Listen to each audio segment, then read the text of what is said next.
पुरातात्विक महत्व वाले पटना में एक बार फिर आधा दर्जन जगहों पर खुदाई हो सकती है ताकि गौरवशाली इतिहास के बारे में और जानकारी मिल सके।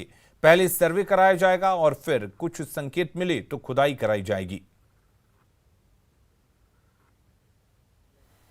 बिहार का इतिहास गौरवशाली रहा है और उसके लिए अब राजधानी पटना में उसको निकालने की कोशिश की जा रही है। 2500 साल पूर्व पाटलिपुत्र की शक्ल कैसी थी, उसके लिए अब तमाम ऐसे जगह हैं जिन्हें चिन्हित किया गया है, जहां सर्वे कराया जाएगा और सर्वे के बाद खुदाई होगी। हालांकि खुदाई की जो शुरुआत है वो पटना संग्रहालय में हो गई है और पटना संग्रहालय में मुख्यमंत्री नीतीश कुमार ने इसकी शुरुआत की है। यहाँ पे खुदाई हुए हैं और जो पुराना पाटलिपुत्र रहा है उसे खंगालने की कोशिश की जा रही है। सिर्फ पटना संग्रहालय नहीं, इसके अलावा तमाम लगभग आधा दर्जन ऐसे क्षेत्र हैं जहां पे खुदाई होगी और पुराने जो पाटलिपुत्र रहे हैं जिसका इतिहास गौरवशाली रहा है उसे खंगालने की कोशिश की जा रही है। हमारे साथ पटना संग्रहालय के अपर निदेशक विमल तिवारी हैं। सर, जिस तरीके से यहाँ खुदाई कार्यक्रम की शुरुआत हो गई है, खुदाई कब तक होगी और क्या पुराना पाटलिपुत्र निकलेगा बाहर?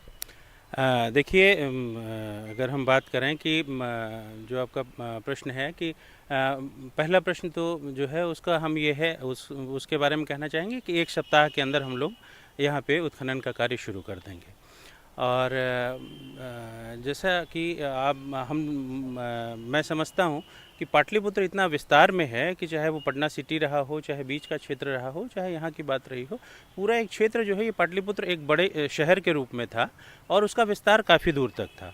तो अवश्य संभव है कि इस क्षेत्र में कहीं ना कहीं इस क्षेत्र में जैसे पहले भी उत्खनन हो चुके हैं, चाहे कुम्भरहार का उत्खनन हो और चाहे अन्य जगहों पे जो पहले उत्खनन हुए वहाँ पे भी अवशेष मिले हैं पाटलिपुत्र के। और चूँकि ये भी क्षेत्र उसी के अंतर्गत आता है, तो यहाँ भी उत्खनन से भी कुछ न कुछ अवश्य हम लोगों को प्राप्त होगा।